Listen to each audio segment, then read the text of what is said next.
Welcome back to the channel. So the past couple of videos I've posted, which was, a long time ago, had to do with audio equipment. I did headphones, I did a signal generator, and other audio things. But today on the bench is something a little bit different. This guy is a bit of a monster. It is an Agilent E4432B signal generator that'll go all the way up to 3 gigahertz. So I picked this up for not a lot of money at all, and I figured that I needed an upgrade from the old signal generator I had, which was the vacuum tube night generator, and that guy had all sorts of problems and the output was really not any good. Replacing these selenium rectifier, go through bands A, B, C, D, E really quickly, and you can see that the signal doesn't look very good. So hopefully this machine, if I can fix it up and get it to work, will be a massive upgrade to what that was. So I really haven't turned this on yet, and it's just sitting on the bench right now. And one of the limitations I have to trying to debug this is that I really don't have much test equipment with me. What I used to have was this spectrum analyzer, signal generator, and audio analyzer box that was an HP GSM test set. The internal speaker now plays for me something you would get on an FM radio, where 98.7 megahertz is the center frequency, FM deviation with respect to time.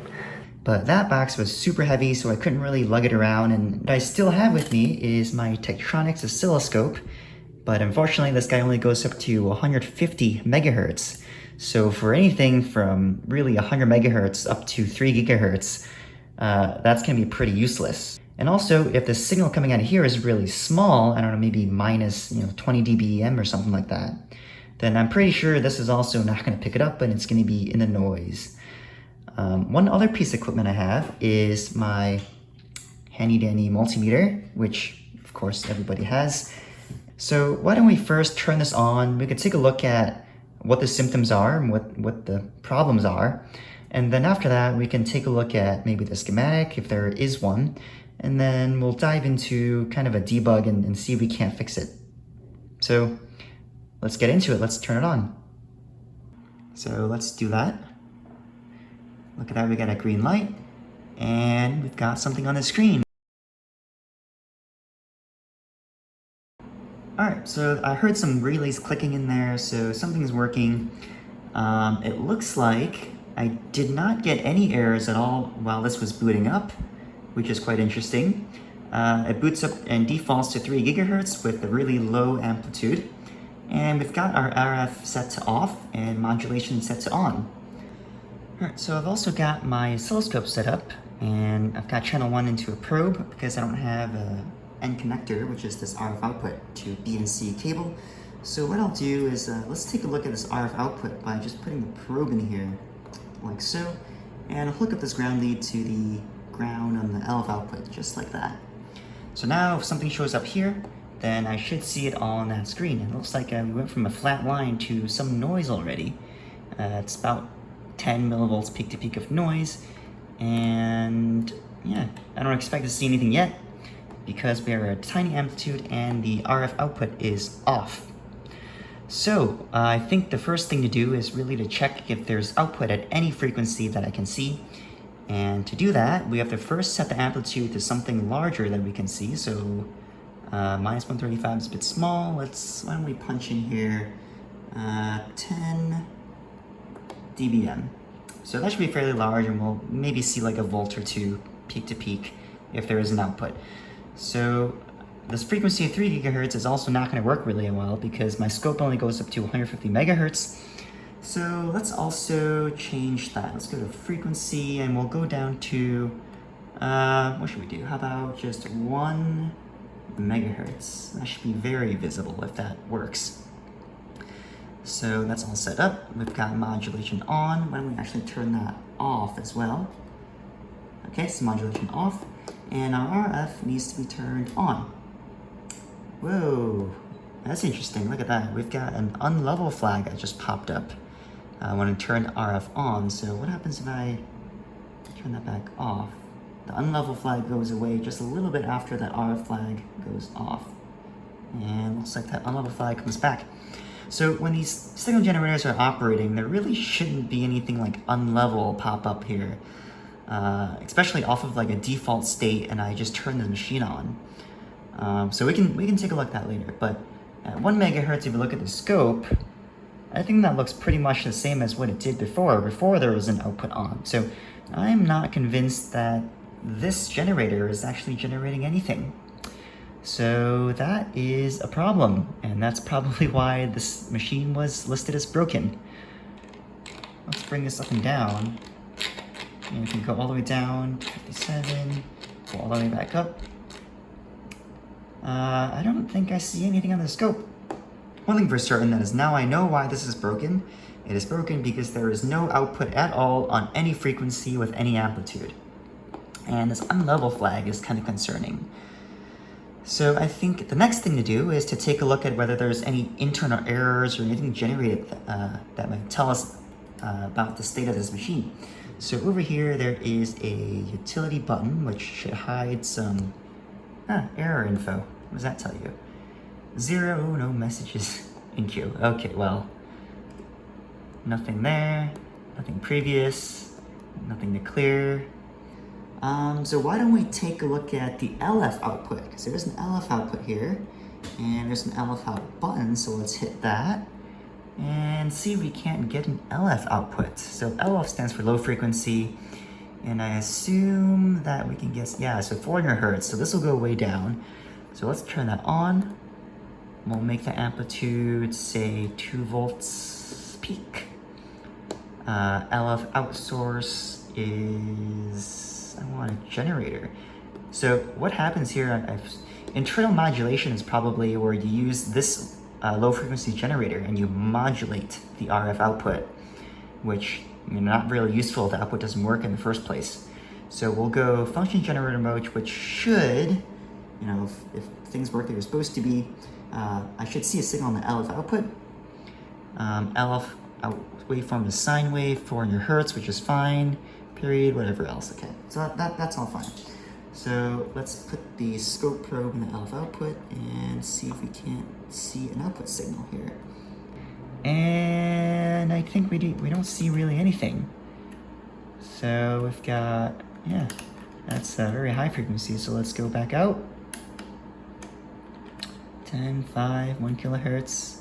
So at this point, this should be very visible to us in the scope if the scope is doing what it's supposed to, and I see no signal. So it looks like the LF output is also broken. Alright, so as a summary of what's broken right now, we've got the LF output doesn't output anything, and also the RF output outputs nothing. So why don't we, at this point, I think we should take a look at the schematic, if there is one, and let's check out what could possibly be the error. And then we'll open this box up and we'll take a little look regardless of what the schematic tells us. Alright, so now that we know some of the symptoms of what's wrong, I think it's time to take a look at the service guide to see what we can figure out in terms of what exactly is wrong and how to go about fixing it. So I looked through the service guide for probably the past hour, and I saw a couple interesting things, but also for how long it is, there was a lot of unnecessary things, like some of these options I don't have, so it's just a lot of bulk added to this document. Some things I do want to show you, though, is some of these initial troubleshooting tips, and a block diagram is a little further down, but let's scroll through these really quickly. So first, there's some basic things that Agilent wants you to do before you go to them for support, and these things are, making sure that there is power to the main machine, which we know there is. Next page, check for error messages, which I've already done. Check these buttons work, which I'm pretty sure they do. And then next, step 4 is an interesting step because it tells us that there are some power LEDs that indicate whether these supply rails are active or not. And if these supply rails are not active, then we know we've got a power supply problem, and those are usually very, very helpful in terms of figuring out where your problem is. Because if one of your power supplies were to go out, for example, at 12 volt, and you look at the block diagram, a 12 volt, for example, goes to an data board and it goes to like the RF board, then you know that the error has to be either on one of those two boards or somewhere in the power regulator itself. So in a second, we'll take a look at inside the box and see what we find. But for now, let's keep scrolling through this manual. So next page, it tells you to just measure the rails, which is really reasonable if one of the LEDs go out. And then there are some expected voltages and the test points at where all these things are. And this is actually really, really helpful, because I would be otherwise digging through the board and trying to figure out where these things are. And the next thing we have to do is to isolate the failed assembly. So if none of the power LEDs went out, or if some of the power LEDs went out, then we'd have to try to isolate where the bad circuitry is. To do that, we turn the signal generator off and we start pulling these boards out one by one. And at some point, maybe the power supply is going to come back on. And at that point, we'll know that the failed module is the one we pulled out, and then that'll give us some clues as to where to investigate. And I think that's about it for this initial part. Care about CPU, and that's it. So the schematic, the diagram, the block diagram I'm interested in is actually this one, the ESG-D series RF block diagram. And this block diagram is really, really high level, but I think it does tell us some interesting things. For example, it tells us that the output jack is over here because here's the main RF amplification chain, and there's the RF output, and we were not seeing anything on this RF output.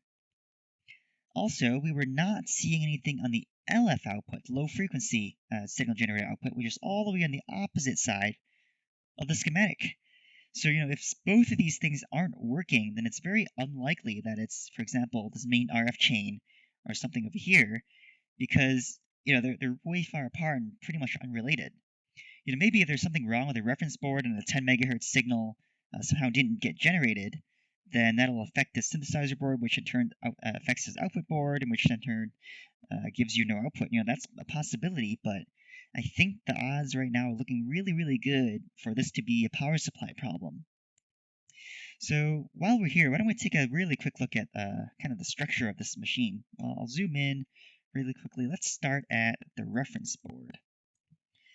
So this reference board has a 10 megahertz OCXO, and I don't think it's actually drawn, but on the machine itself, if you boot it up a little bit too quickly, it'll say oven reference cold or something like that. And that just means that this 10 megahertz input is not yet stable. This 10 megahertz out is not stable, which means that, for example, everything else after that may not be stable. That's what the warning is. But we did not see that error, so I think we're all right. And our LF output, or LF generator is right here, and it goes directly through an attenuator to the LF out. So because we're not seeing anything in the LF out, that's really, really limited to either this block going wrong, and that's why I think it's a power supply issue, or this attenuator going wrong. All right, so this reference board also can take some external inputs, and there's some switching going on, and this LF output generates an FM modulation signal that you can switch into the main synthesizer board, which makes a very limited band-limited range of our frequencies that eventually get multiplied up or down, and you get some signal and you get some more data modulation here, and after that you get an amplification chain right out to the output. So one other interesting thing is that we were seeing an unlevel flag pop up.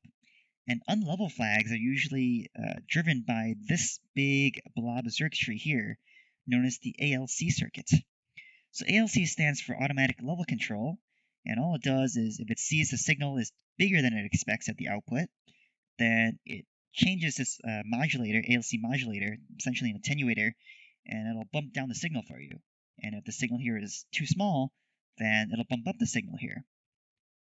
Also, this ALC circuit is tied into AM modulation and a pulse modulation. So you, for example, can have apply a signal from the AM modulation path from this reference board, and you can modulate your output signal with the low frequency signal you just generated. So this ALC block is actually very involved, and it kind of ties together many of these other blocks. So it kind of makes sense why we're seeing some errors in the ALC circuit if anything else here goes wrong. So my guess right now is that there's something wrong either with the reference board itself or the power supply. And so I think the first thing to do, why don't we take a look at whether there is a 10 megahertz output on the reference board, and I think it'll tell us a lot in terms of where we can go from here. So let's head back over to the machine and let's take a look. So I plugged in the external output for the 10 megahertz, and this is from the reference board. And what I'm seeing is that there is a signal that is measured to be 10 megahertz, and it's a nice sine wave too. And I got that right when I turned this machine on, so I know that the reference board is most likely working. So now let's go ahead and take the case off of this thing and take a look at what's inside. Alright, so I've got the cover off and you can see the insides. There was a big shield all the way around the cover, the bottom and the top and the sides. So that slid off the back. And you can see some of these screw holes right here. I had to remove a couple of screws. There was a metal plate and I took that off. And now you can see the insides of the machine. There's a really nice diagram right here that shows you which board is which. Now, for example, all these 4 boards are the baseband generator boards, and they're the ones that deal with the data and the signal modulation. I'm pretty sure that these 4 boards correspond with these 4 right here. And also on the right hand side, there's a diagram with the output board, reference board, and synthesizer board, which should be housed inside this metal casing. Now I think I do have to take this metal casing off, and I think there are some screws on the side here, and also on the bottom there's some screws that I might have to take off. But before I do that, let's also take a look at this power supply, which is on the left hand side. Now I know it's a power supply because, well, the AC cable comes in right there, and also there's a pile of transformers and things in there that you can see. And out the front of this power supply, there are these pile of power cables that go into this board, and you can see the power LEDs right there. So this was the LEDs that we saw in the reference manual, or service manual, and surprise, one of these LEDs are actually not lit. So that's a pretty good piece of evidence that something is wrong with the big system. And this LED is the 4th LED from the right, and I looked at the troubleshooting manual, and I think that's the 9-volt rail. So it looks like the next step is either to take the cover off or to find where this test point for the 9-volt rail is. Like, for example, you see right here that is the test point for the 12.5-volt rail. So let's hunt around. Let's see if we can't find this 9-volt test point and see what the voltage is. Alright, so I got the bottom cover off, and the bottom cover was held on by something like 20 different screws. And there's the bottom cover. And I also got the side cover off, which houses all the RF modules. So you can see this cover gave me a little more trouble because I didn't notice that there were these sliding locks on the side. And so this was on there like that, and I was trying to yank it upwards, which didn't work. And at the end of it, you have to slide it that way before you take it off. I think the first thing to do is actually to measure the voltage on this 9-volt test point that's right there. And after that, we can measure maybe the -6 and the -2.5 because they're conveniently available. And if those check good, then, something else is wrong. But if those are not good, then I would start taking these boards out one by one and seeing if maybe something on these boards is causing the problem. Alright, so I've got the multimeter set up right there, floating in space. And what I've done is I've gone ahead and set the amplitude to 0 dBm. And I've turned the RF on so that hopefully whatever problem is there will show itself. And let's start with the 9-volt rail. And that does read 9 volts, which is, that's interesting. I thought that LED meant for 9 volts was gone. So let's go to -5.2 volts. And that is indeed -5.2 volts also. Interesting. How about this one, -6 volts? There's nothing on the -6-volt rail. Interesting. Alright, so quick check. It looks like I read the 6 as a 9 or 9 as a 6. So this 4th LED over is actually -6 volts and not 9 volts with a dash next to it. So now that we've checked that it's actually the 6 volt that's broken, and luckily the test point was right there, now the problem is, well, where is this 6 volts coming from and where is it going? So the next step in this process is to start removing these boards which had the problems on there. I think the output board mainly. And if the 6-volt rail comes back, then we know that it's something on these boards that's causing it. But if the 6-volt doesn't come back, and it's probably the regulators.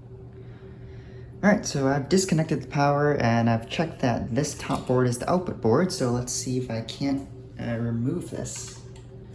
Go. How does this work? There we go. Oh, look at that. So there are some RF connectors there, and there's just some PCB headers. Interesting. It's kind of warm and a little bit dusty. But now that this is out, I think we could go ahead and turn the machine back on and test our 6-volt rail again. Actually, before we take a look at the 6-volt rail, why don't you take a look at this? There's just this giant ball of dust down there. Interesting. Alright, so the machine's now booted up again. Let's take a look at the 9-volt rail once more, and then we'll go to the 6 volts right after that. Well, let's flip this so we got the polarities correct. So I've got ground, and I've got 9 volts. 9 volts it is, and is that 6 volts? Or is that just nothing? I think that's still nothing. So I think it's time to start taking some other boards out. Alright, so I've taken all the boards out. That's the RF board we started with. Here's the reference board. There's clearly a 10 megahertz OCXO there. And here's the third board, which was the synthesizer board, which is all the way on the bottom slot. Now you can see we are completely empty down there. And I should be able to power this up again and check that rail again. Alright, here we go again with all the cards removed from the RF cage. I'll grab the ground. And there we go. 9 volts is 9 volts. And 6 volts, there's still nothing. Nothing on 6 volts. So I think now is the point where we have to figure out where the 6-volt regulator is and figure out what's wrong with the 6-volt regulator. Alright, in this particular machine, there are 3 steps that I was following to try to troubleshoot this thing. Step 1 was to find the problem, and I think we found it pretty easily because this LED was not on for the minus 6-volt rail, and also we confirmed that by using a multimeter to measure the minus 6-volt rail on the board and a test point on the bottom side of the board. And in both cases, we saw the negative 6-volt rail is missing. So this is actually really good because sometimes finding your problem can be really, really difficult, especially if it's like an RF arcane, something on one of these output boards where you've got more pieces of metal to deal with and, a lot more test equipment involved. So in this case, I was lucky that I was able to do everything with just the multimeter and maybe a scope and nothing crazy like a spectrum analyzer that I don't have. So found the problem, is step 1 checked. Step 2, now that we know that the minus 6-volt regulator is bad, is to actually find the regulator. If we don't know where it is, we can't really fix it or see what's wrong with it. So for this step, this was very involved, and I spent the majority of my 8 hours or 10 hours on step number 2. So at this point, I want to kind of show you around what's in here and what I found. So for switching regulators, these are usually really easy to find, and if you look at the block diagram, the minus 6-volt rail is derived from a plus 5.2 volt rail. So the schematic also has the 5.2 volt rail coming from the power supply block, which is in this metal case, and it runs down through these cables and into this connector right here. Now the 5.2 volt rail is actually these red cables, and I went and I just started tracing this out on the board with an ohm meter. And by the way, this meter I have auto ranges really, really slowly, and it was just a disaster trying to trace around that. So I got my Agilent meter, which is broken, by the way. The ohms range work, but then the voltage doesn't work, and the capacitance, a lot of the stuff doesn't work, so I think this might be a future debug video also. But the ohms range worked, and this thing is really, really quick on actually giving you a reading on the screen, which is fantastic. Also, the buzzer on this is broken for the continuity, so for continuity, I actually use my trusty old meter. But anyways, you trace around, and you eventually find, well, 4 LT marked parts. And LT is known to be a semiconductor company that makes a lot of these switching voltage regulators. and they're now absorbed by analog devices, but you know, LT parts are still used and their data sheets are still online, which is fantastic. So there are 4 regulators here, and I think I'll come back to these. It's really easy to spot these regulators because there's always going to be some sort of inductor nearby for, you know, the switching action, and also some big capacitors for your output regulation. So these devices dump current into these capacitors, and you eventually take it out, and there's always some diodes nearby also. Like here's some pretty big diodes and things like that. So these switching regulators are pretty easy to spot. There's 4 of them. And a little bit harder to spot was a couple back here in the corner. So let's see if I can't get a good angle on that. Okay, so there's an LT part right there, and there's another part right next to it. It's a National Semiconductors part, and I've got the part numbers written up on my sheet of paper here. It's the LP2951 is the national part, and the LT1175 is the LT part. So the idea is that the placement here means that it's probably really localized to this area, and in fact, I believe both of these regulators are supporting only the voltage rails that are inside this RF cage, which makes sense because the board connector is right there. You can see it, this connector right here. So I assume that these voltages here just go through this connector into this cage and nothing else on this board uses it, which is why it's placed in the corner over there.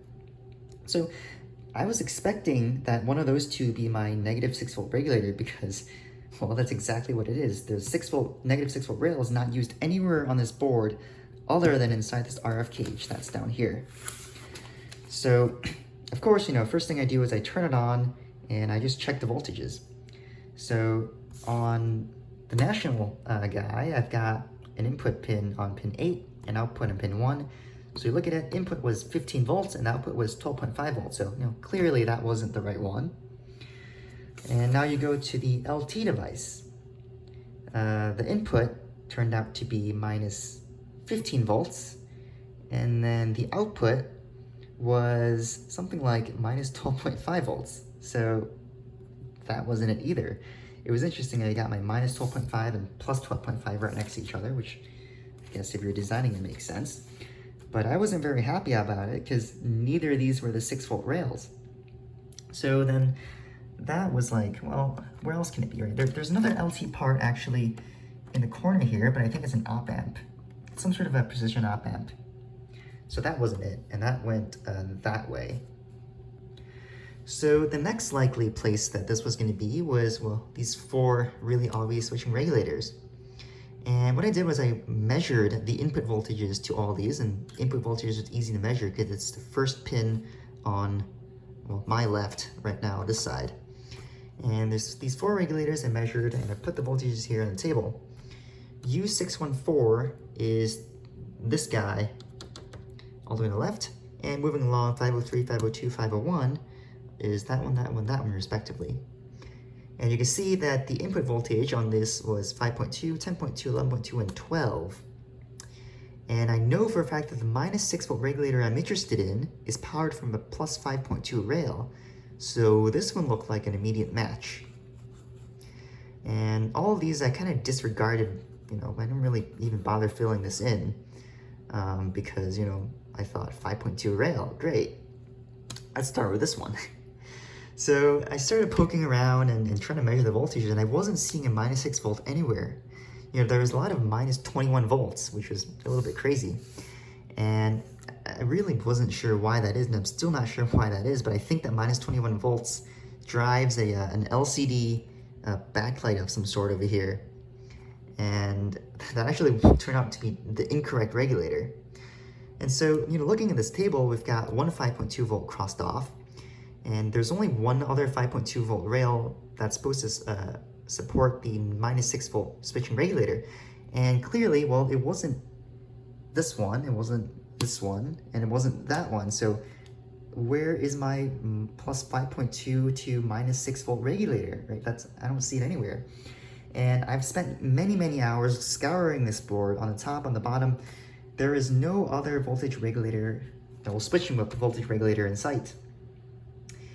You know, that's a bit confusing. That's not good. And, you know, I started looking around and maybe it's a linear regulator, right? Even though the schematic said it was a switching regulator, maybe it's a linear regulator. So I looked around and there was, again, not very many of those either that you can see. There is one right here. This is a tip, I think 121 or 120 something. It's a transistor and there was a 9-volt on that. So I think this is a 9-volt regulator, but there was no other switching regulator on board that I can find. And that confused me for a very, very, very long time. So I went back and tried to kind of double check some of these, and sure enough, that's 10.2 volts, that's 11.2, and that's 12 volts.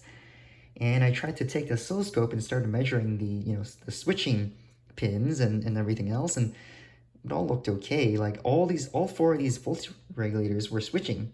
You can know that because on the switching pin, there's a really, really large signal that gets switched up and down. For example, on this one, there was like a 21 volt peak-to-peak signal, like a square wave going up and down. So you know when these things work because they'll be active, they'll be switching. So what happened, right? So here's where the story of this ball of aluminum comes in. All right, so I flipped the machine over a little bit so we can see the bottom side again.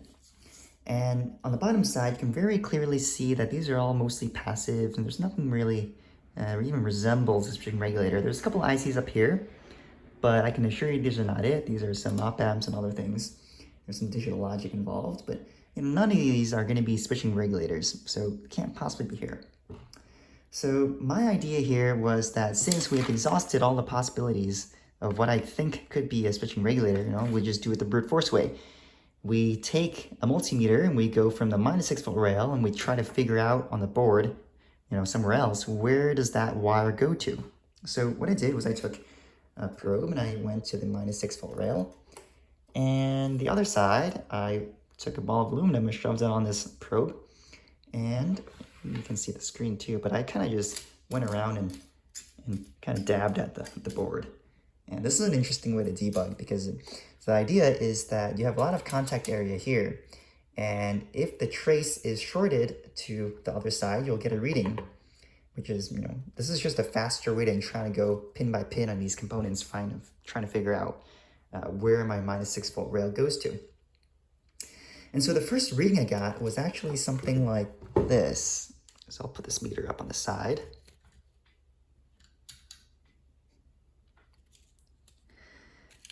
So the first reading I got was actually from here, -6 volts to, I think it was somewhere here, something like that.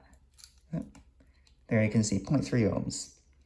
And this was after me having dabbed at this thing for like an hour before I got contact, because you can see that the surface is not really smooth, and sometimes you put it down and it just misses, components altogether. So it took a lot of this dabbing.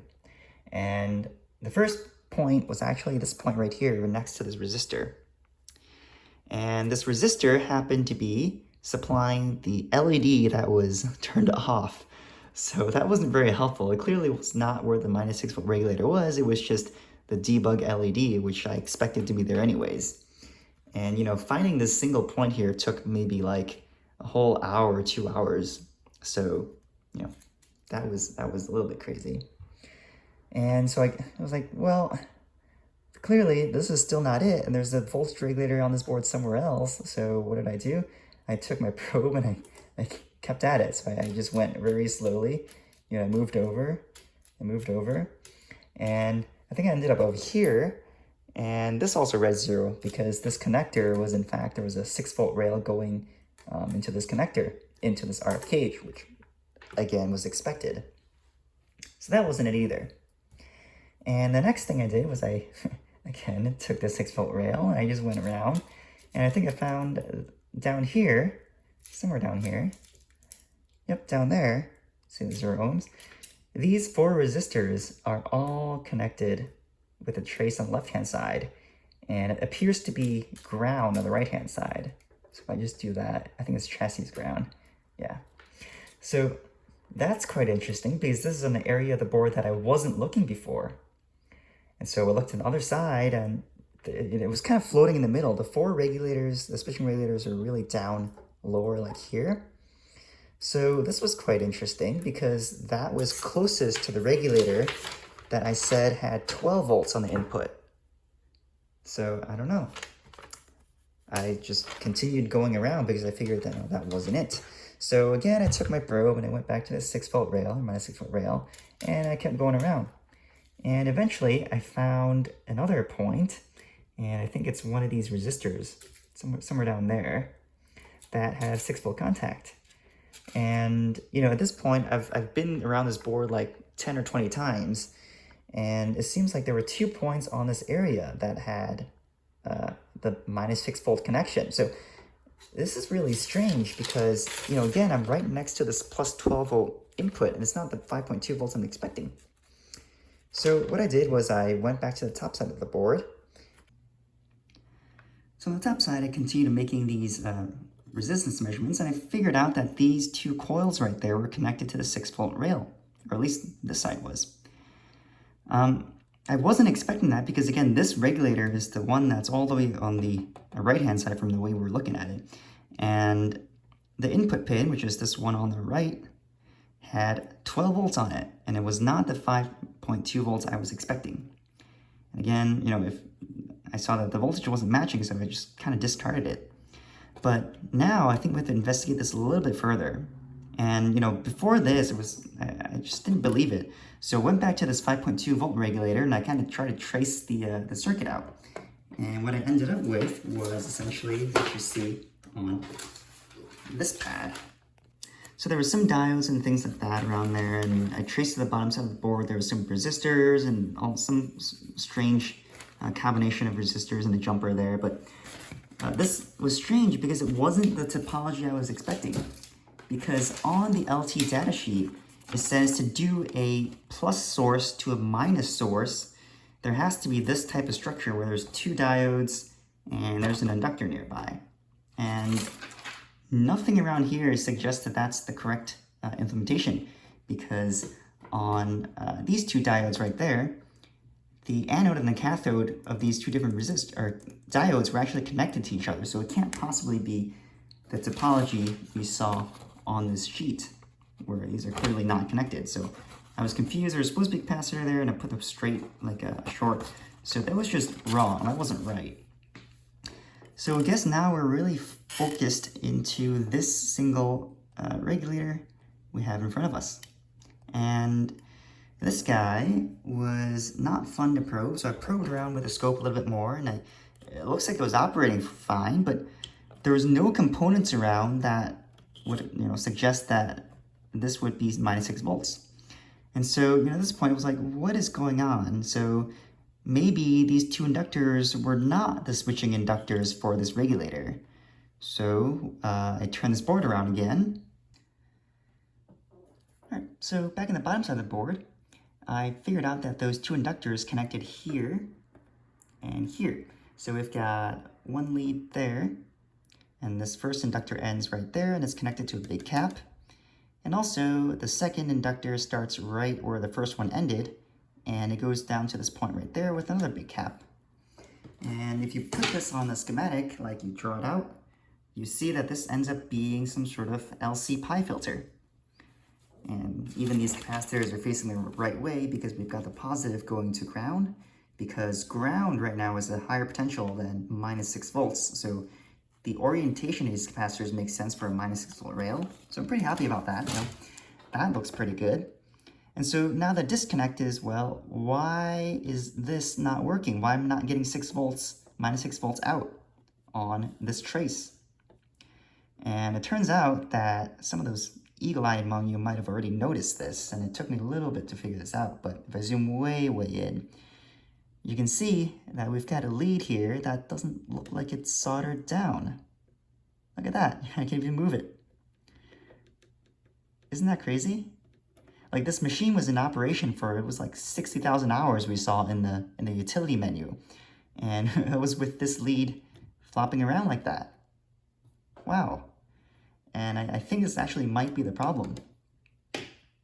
Alright, so I've swapped out my meter for this gray one again because this one actually reads voltage. I don't know why there's an offset or why it's drifting. I think there's something else wrong with this meter too. But I've plugged this back in, so now this is energized. I'm going to hit the power button, you can hear the fans spin up. And if I go and try to probe, well, that's ground. I'm gonna probe this -6 volt rail. You see, ta-da, look at that, we've got -6 volts. And if I go over here to this lead, that's still kind of floppy. Sometimes you can get a reading on there. And sometimes, if you jiggle around enough, it doesn't give you a reading. And sometimes you go back to this -6 volt test point, then the voltage goes away. So at this point, I'm pretty sure that this loose lead here is actually the cause of all our misery. Now why don't we double check the power LED and see that it's actually lit up. Alright, so we're back in the front of the machine, and if we take a look at all those LEDs, look at that, they're all on, every single one of them, including the -6 volt LED, that's the fourth on top, that wasn't on before. That's great, because I think we've now actually solved the 6 volt rail problem. And I think what I'm going to do is first just quickly fix this thing. I'm going to solder it back down. So all I got to do is take a soldering iron and really dab that thing, and that should really just fix itself. And then after that, we'll plug in all the RF cards again, and we'll see if my output comes back on. Alright, so let's do this repair. So I got a bit of isopropyl alcohol on this paper towel, and we'll just kind of try to work at it and get all the dust off. There's a lot of dust on this thing. Alright, and let's take our flex pen and put a dab of flux on the joint, just like that. And I've got the solder, and the iron is heating up. This is a brand new tip, by the way. So let's see if we can't get this tip to work. There we go, it's taking solder nicely, that's good. So we'll just do that. Leave it on there for a second. This is not taking solder very easily. Alright, let's see if we can't see this with the macro lens pulled out. And let's zoom in. I think that looks reasonably connected. It does. I'm not very convinced that it is connected though.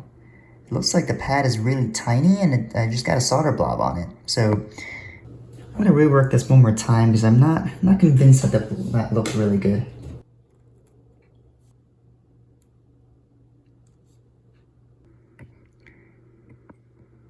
Yeah, what do you think? I think that looks reasonably connected, right? Put a little bit more. Oh, that's a lot more on it.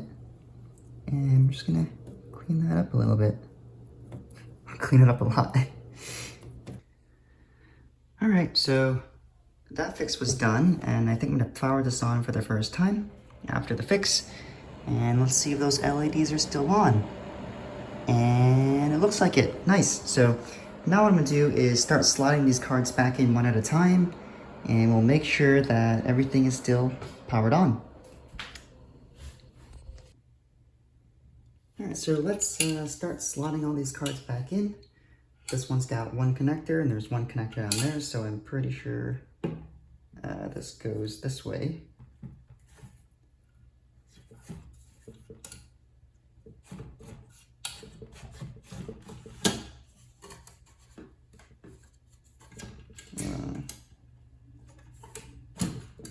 These clips have to come up.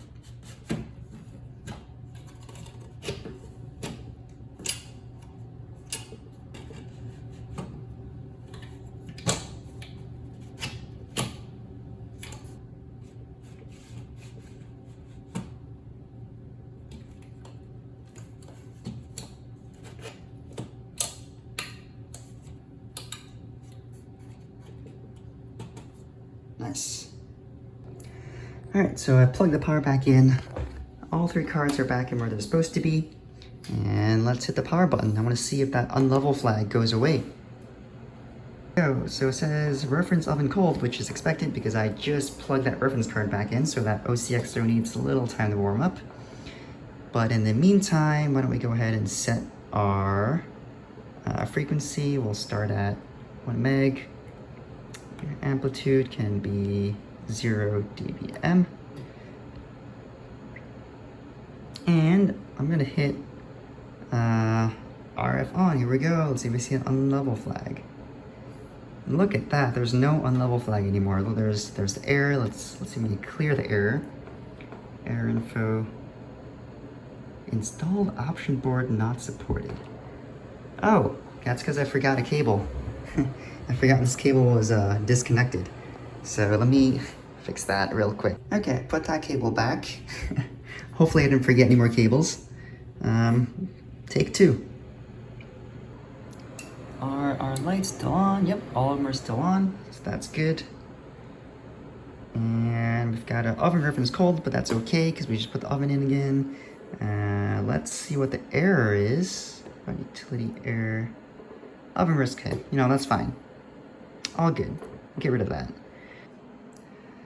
Alright, so the scope is now set up and channel 1 is hooked up to the LF output jack, so I want to take a look at that first. And why don't we go and find the LF menu and turn this thing on. So LF output, amplitude, let's make it 1 volt peak, so that's 2 volts peak to peak. And we'll make this a function generator, sine wave 400 hertz. I think that's reasonable. Okay, so here we go. Let's hit on. Ah, look at that. So I've got, what is this, 1 volt per division. And I think we're right on 2 volts peak to peak right there. I think it looks pretty good to me. Now, is it 400 hertz? Well, it better be. I'll move these cursors around. And I think that's pretty close. 400 hertz it is. Let's see if we can't change the amplitude a little bit. Let's change it. Let's change it to 2 volts peak. And I think that signal did get bigger. Let's make it center around 0 so you can see 4 divisions is 2 volts peak or 4 volts peak to peak. And let's try changing the frequency to about a kilohertz, 1 kilohertz. And ta-da, look at that, it changed. This is exciting. So let's move that cursor.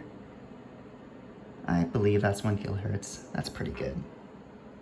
Nice. Okay, so now let's turn this off and we'll go to the RF output.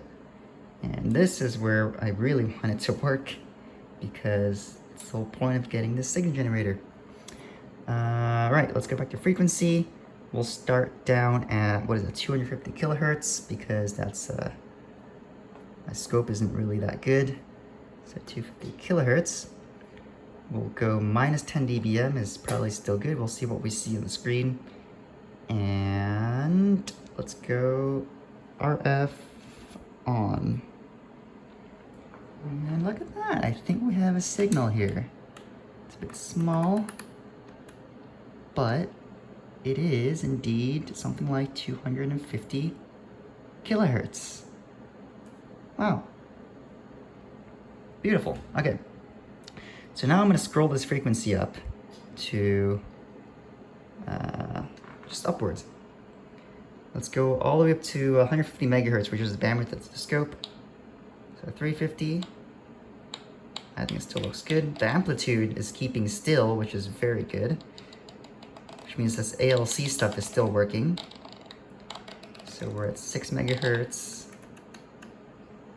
That looks pretty good. And we're at 10 megahertz. I think I'll go a little faster here. So 10, 20, 30, whoop. 20 megahertz, 30 megahertz.